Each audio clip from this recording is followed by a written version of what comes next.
outra vez um, um abraço aos amigos que nos acompanham neste programa especial Palavras Cruzadas. Estamos a cruzar as palavras da lição número 9, que tem como tema principal provações, tribulações e listas. É uma lição que fala sobretudo dos detalhes que Deus cuida da nossa vida e que Ele não só cuida da vida, mas também dos momentos proféticos e da história deste mundo. É uma lição que nos vai levar ao passado, sobre a história do povo de Israel, depois de terem saído do cativeiro na Babilônia, o regresso ou o retorno a Jerusalém e, sobretudo, os detalhes que Deus fez questão de conservar na história sagrada. Vamos falar muito sobre Esdras e Neemias, como tem sido praxe nesses programas. Não fosse o tema central deste trimestre, a falar sobre Esdras e Neemias. E por fim, veremos também como Deus tem conduzido a história da humanidade através de homens que têm se levantado ao longo do tempo. Um tempo que Deus prepara, não para que o homem se vanglorie, mas que por intermédio da experiência que exerce com Deus, no tempo certo, Deus faz levantar homens e mulheres para proclamarem esta mensagem especial a todo mundo. Amém. Eu não estarei sozinho neste programa, tenho aqui a agradável presença e companhia do nosso amigo Benaneco Joaquim. Então, meu irmão, seja bem-vindo. Obrigado, irmão Durão. Obrigado a todos que nos assistem. Nós agradecemos a Deus, nosso Pai Todo-Poderoso, por nos brindar com mais um dia e mais um programa também, Palavras Cruzadas, onde cruzamos as lições da Bíblia centradas em Esdras e Neemias, conforme já disse há pouco. Dizer que essa lição número 9 fala de provações, tribulações e listas, porque Jesus nunca prometeu vida fácil aos seus seguidores. Isso encontramos em São João 16, 33 e também em São João 15, 20, onde diz que no mundo tereis aflições, mas tende bom ânimo porque eu venci o mundo. E também diz que o servo não é maior que o seu senhor, por isso se o senhor sofreu, o servo há de sofrer. E outra questão debatida aqui assim a título de introdução, é que a maioria dos leitores, e bons leitores da Bíblia, passam muito por alto os itens que encontramos na Bíblia, tá, numerar coisas, as várias e longas genealogias, as pessoas passam por alto. Mas dizer que Deus não desperdiça palavras, Deus é de detalhes, e apesar da Bíblia ser um livro de relatos, mesmo assim, vemos que tem aqui várias genealogias, encontramos em vários livros, principalmente aqui também, em Esdras e Neemias, mas para dizer que Deus se preocupa com todos os aspectos da nossa vida. Por isso, nós, os seus seguidores, não devemos colocar de fora todos os aspectos da nossa vida e também dos outros. E um aspecto que a lição também focou, e eu não gostaria de deixar de referir, que apesar de muitas vezes nós acharmos que são questões ou assuntos insignificantes, Deus fez questão de sublinhar. Deus fez questão que constasse no livro sagrado. Exatamente. E que ficasse registrado nos anais da história mundial e da história eterna. Exatamente. Por isso não é um incentivo, é um chamado encorajador para que de Gênesis a Apocalipse ou de Apocalipse a Gênesis tenhamos paciência, tenhamos vontade de ler, não só ler, mas estudar a Bíblia, porque tudo que está aí relatado é tão importante para a nossa vida e para a salvação e para a vida eterna, né? E há aqui uma citação da irmã White na lição de domingo, que eu depois gostaria de colher também o comentário do Beneneco, que diz o Deus da história: homens e nações estão hoje a ser avaliados pelo prumo da mão daquele que não erra. Todos estão pela sua própria escolha a decidir o seu destino. E Deus está a conduzir todas as coisas para atingir os seus objetivos. Exatamente. O que é que tem a dizer sobre isso? Irmão Durão, vemos que em Daniel 1, verso 1 até 2, ele faz uma lista, um apanhado geral das coisas. Mas em Esdras 1 também, verso 9 até 11, ele faz um detalhe das coisas. Tanto em Daniel, ele relata as coisas que Nabucodonosor, na altura da invasão, levou do templo, todas as coisas, mas assim de uma forma geral, para a Babilônia. E Esdras relata pormenorizadamente as coisas que voltaram, né, para o templo, e dizer que isso é tão importante assim. Por quê? Porque Deus conhece o filho desde o princípio. E veja, irmão Durão, quando Belsazar, naquela... O foco da história é exatamente este. Exatamente. Quando Belsazar, que não era inocente da verdadeira presença do Deus Todo-Poderoso na vida de Daniel. Até porque a história do avô, bisavô E- Nabucodonosor ele conhecia. Exatamente. Nada era inocente para ele, não é?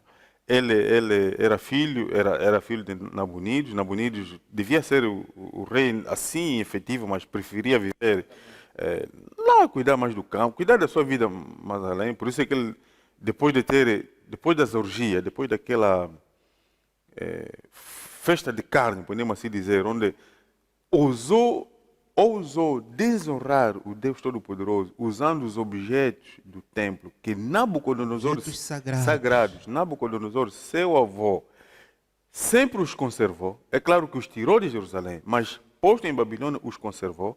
Ele ousou usar esses objetos para a sua festa de carne e que o levou à morte. Então, para dizer que quando ele disse: aquele que irá me decifrar essas escritas da parede, e o seu significado será o terceiro no reino, é porque ele era o segundo. Segundo, porque primeiro devia ser o pai dele, mas o pai não estava presente. E quem o descobrisse, no caso de Daniel, até descobriu, seria o terceiro, porque ele era o segundo. Então, isso para dizer que Deus está no controle de tudo, só que, infelizmente, Belsazar não houve, ignorando que é um Deus verdadeiro, que até o seu avô reconheceu, e por aqueles 7 anos que viveu na mata, como animal, enfim, a comer capim, não foram suficientes para que ele, Belsazar, se revisse num Deus verdadeiro que estava sempre com Daniel.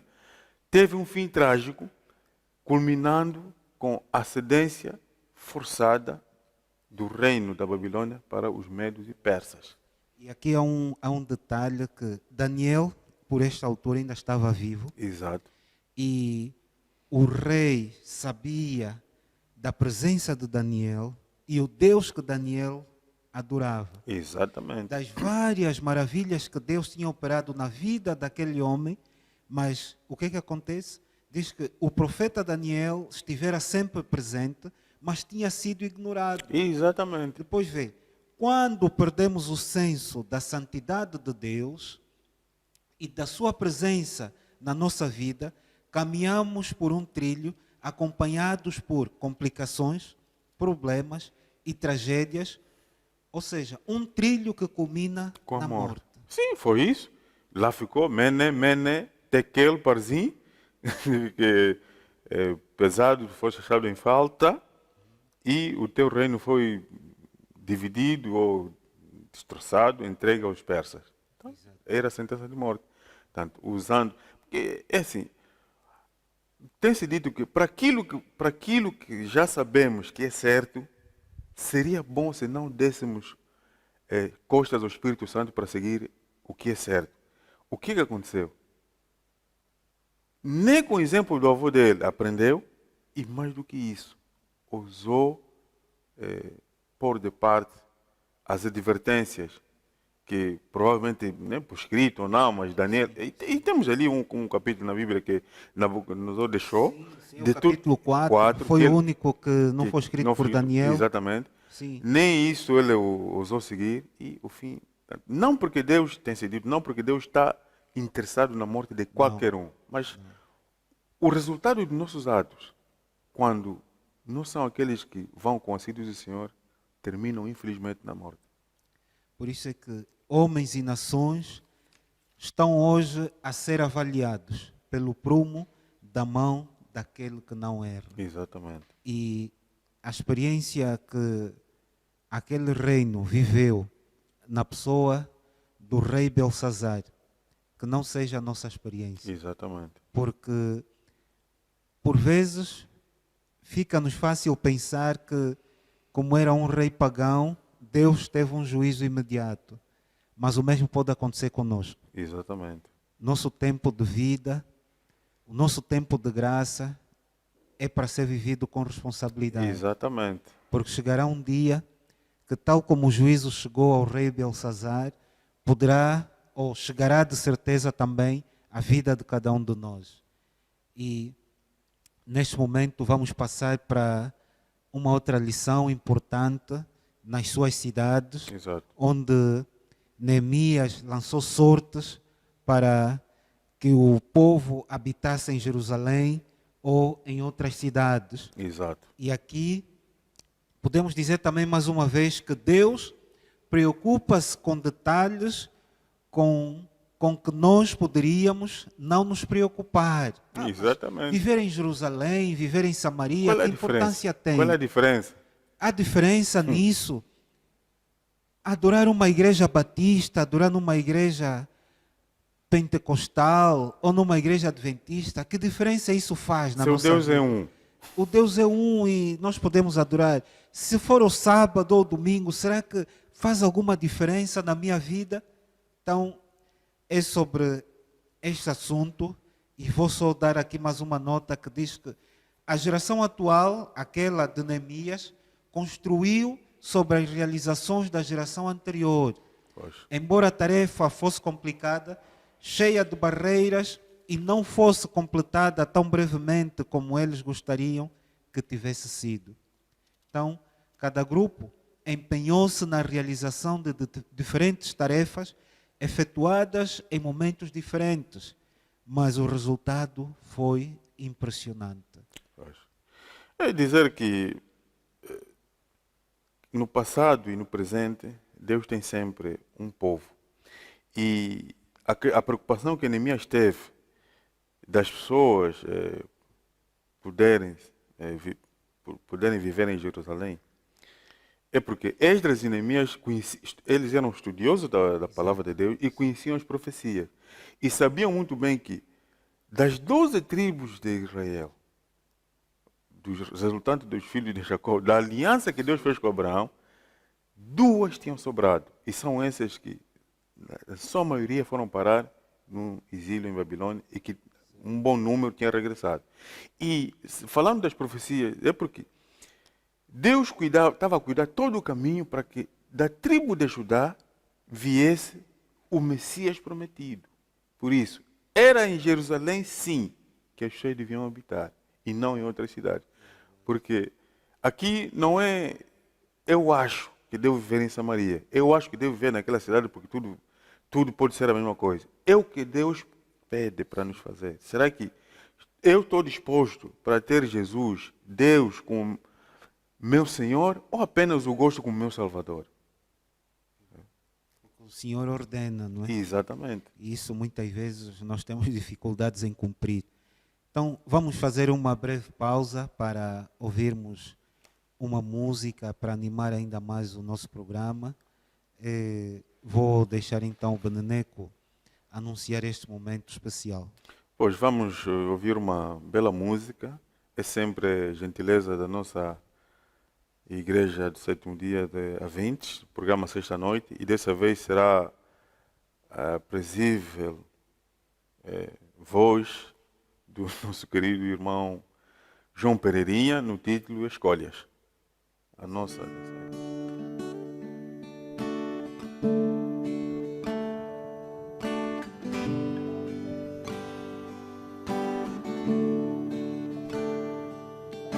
escolhe a solidão, alguém escolhe largar a mão de um amigo que insiste em ajudar.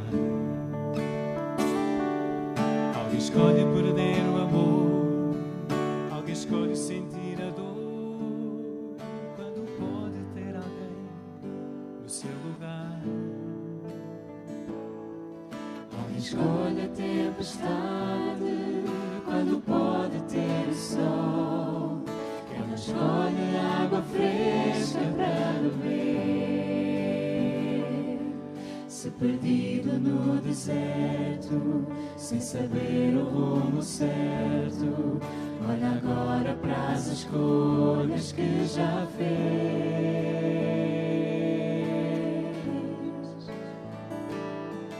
Alguém escolhe a tristeza, alguém escolhe a incerteza, quando tem a segurança e o poder. Quem aposta no futuro, mesmo inseguro, confiando em Jesus Cristo para vencer. Alguém escolhe o sofrimento e rejeita o perdão. Quem aceita fazer guerra em vez da paz. Quem não escolhe o amor, quem cultiva o terror, olha agora para as escolhas que já fez. Chegou o tempo,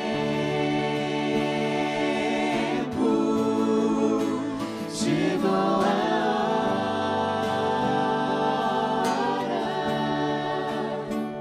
de deixares Jesus Cristo decidir. Só tens que o aceitar, Ele vai transformar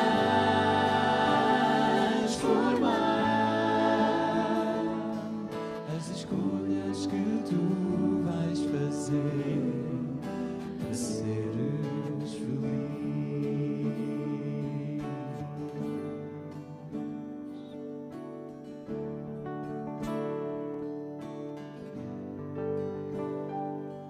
Quando escolhes um caminho, quando traças um destino, pões em causa o plano de Jesus. Que respeita o que escolheres e mesmo sem mereceres, ofereceu a sua vida numa cruz. Queres prova mais do que esta? Já alguém te amou assim? Tudo que Ele pede em troca é o coração. Estás disposto a aceitar?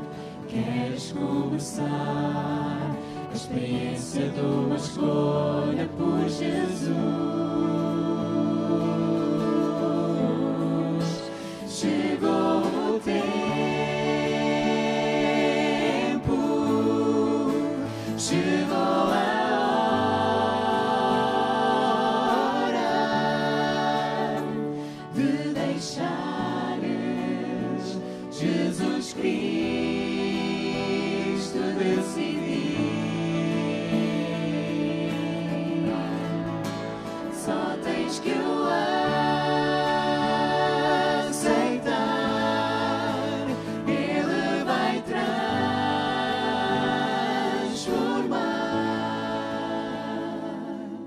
as escolhas que tu vais fazer para seres feliz.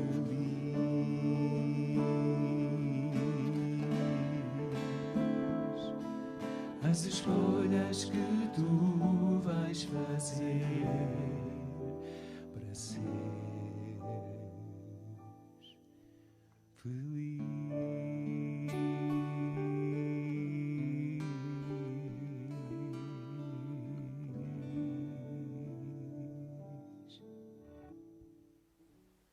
Ora viva, estamos de volta para a segunda parte do nosso e vosso programa Palavras Cruzadas. Espero que a música de João Pereirinha tenha sido do vosso inteiro agrado e tenha preenchido o vosso coração com a paz celestial.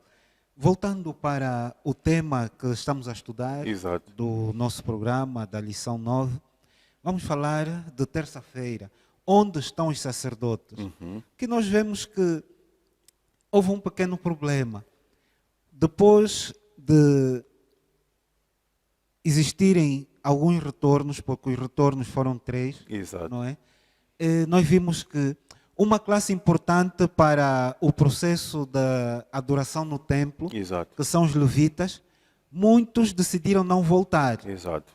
E aqui nós ficamos com aquela indagação que muitas vezes as benesses da vida palaciana, Pois. o comodismo e mesmo o secularismo que é vivido nas grandes cidades, e naquela altura também já existia. Exato. Babilônia era uma grande nação, Sim, e era o- depois foi tomado pelos Médios Medos e e persas, persas. exatamente. Então, havia de tudo naquela cidade. E eles, de certeza, avaliaram o risco de voltar, porque o caminho também era perigoso. E a maior parte desses levitas eram pessoas que tinham nascido já em Babilônia. Em Babilônia, exatamente. Não conheciam a história da cidade Os rituais do templo. e os rituais do templo, e por essas condicionantes todas avaliaram e decidiram não regressar.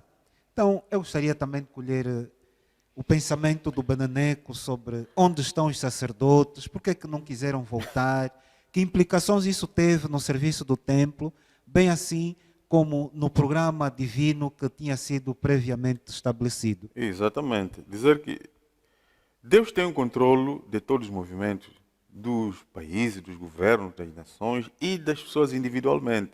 Deus se preocupa com cada um de nós como se únicos fôssemos e que nem que para isso viesse morrer só por mim, ou pelo irmão Durão, ou pelos amigos que nos assistem. Dizer que aqui ressalta à vista a questão de que quando criamos o hábito de conversar com Deus, quebra-se o poder do maligno. As pessoas ficam com medo, ou nós ficamos com medo, de avançar quando Deus diz que é agora, é para avançar. Eu me lembro que quando os israelitas chegaram junto do Mar Vermelho, voltaram-se para Moisés. E agora? O exército do faraó vem aí a dizer, em frente, avancem, avancem. Moisés, ouvindo a voz do Senhor, levantou a vara e o caminho se abriu, milagrosamente. Então, os sacerdotes estão aonde? Que deviam ministrar no templo. Eu nasci aqui, eu tenho minha casa, tenho minhas casas, eu tenho minhas propriedades, tenho aqui a minha vida, tenho aqui a minha família. Por que tem que ir lá numa caminhada tão difícil só porque é necessário que vivamos em Jerusalém? Eu não vou, eu fico aqui.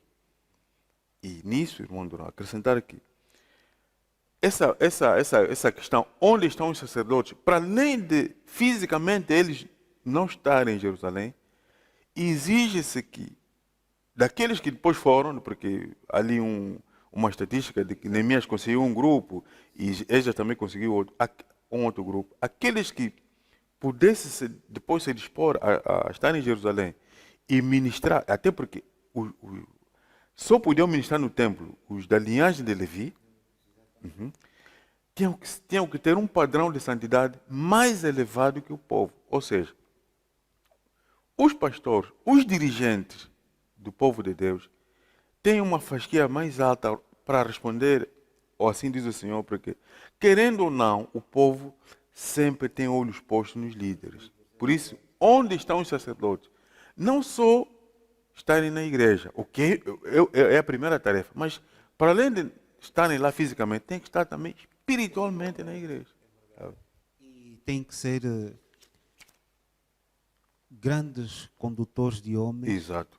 Para que as pessoas sintam, primeiro, a presença do Espírito Santo na vida dos líderes, para que os líderes, por intermédio da sua influência, consigam alcançar o coração do povo ou dos liderados. Exatamente. Porque se quer Esdras, quer Neemias, não tivessem o Espírito de Deus dentro deles, dificilmente teriam conseguido convencer 350 ou 360 pessoas da linhagem De Levi. sacerdotal. Exatamente. E foi com este grupo, tal como a lição diz, que em vista destas considerações, as considerações de que existiram alguns levitas que se recusaram em voltar para Jerusalém, em vista destas considerações,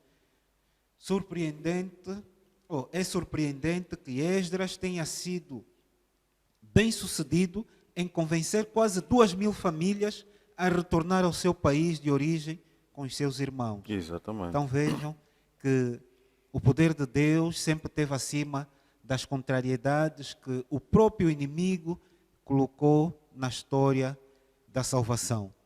Deus sempre preservou o seu povo. Exato. Deus sempre corrigiu aquilo que muitas vezes os seres humanos achavam que seria um fracasso. Exatamente.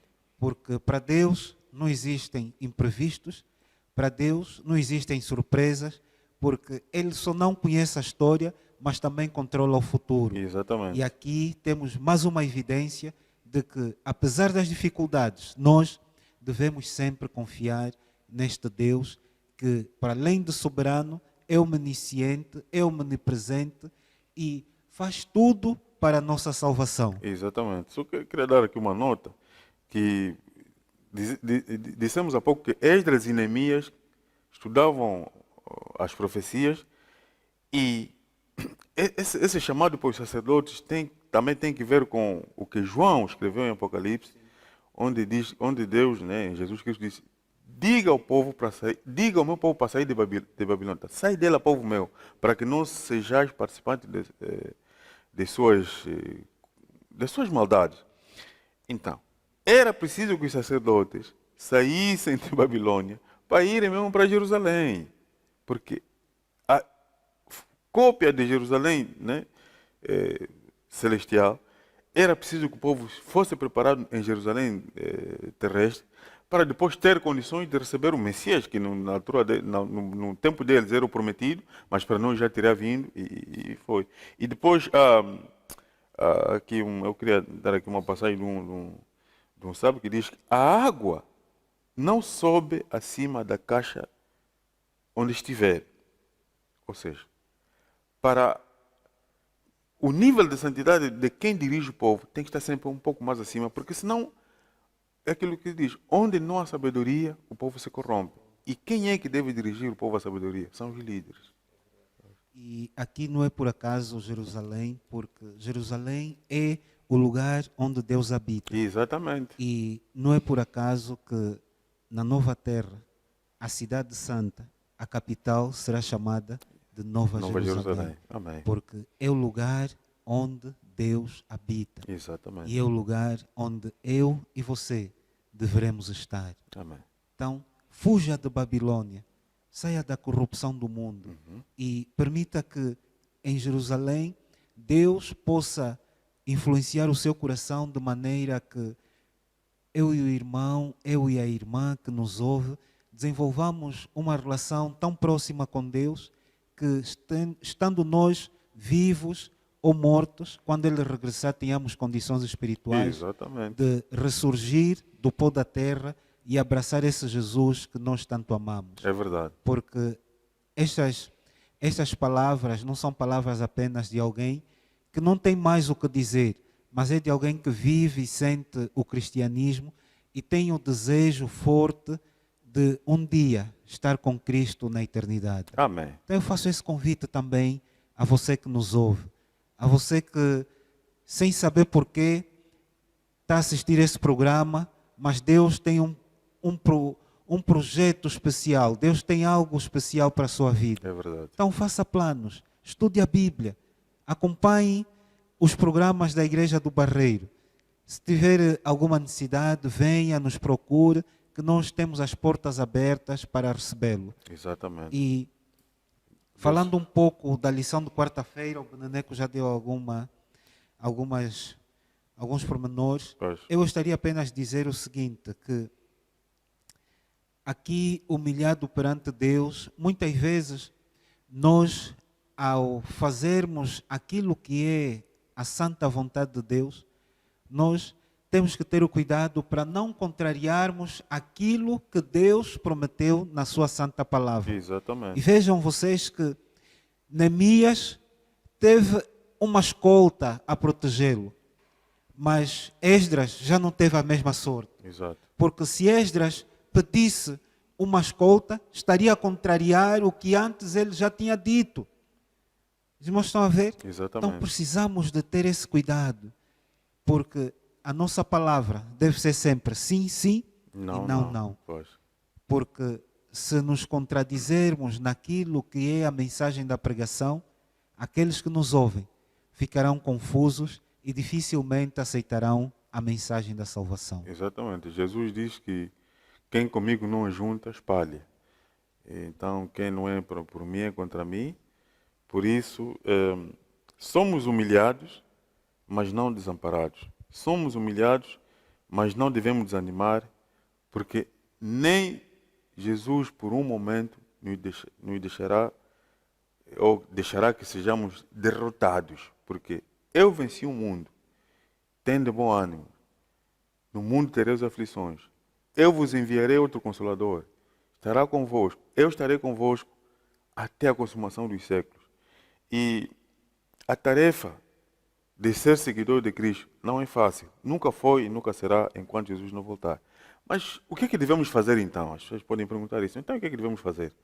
Repetidas vezes, devemos dizer aqui com toda franqueza e vontade que a oração, o jejum, para a vida pessoal, para a vida da família, para a vida dos irmãos, para a vida da igreja, não pode faltar na vida.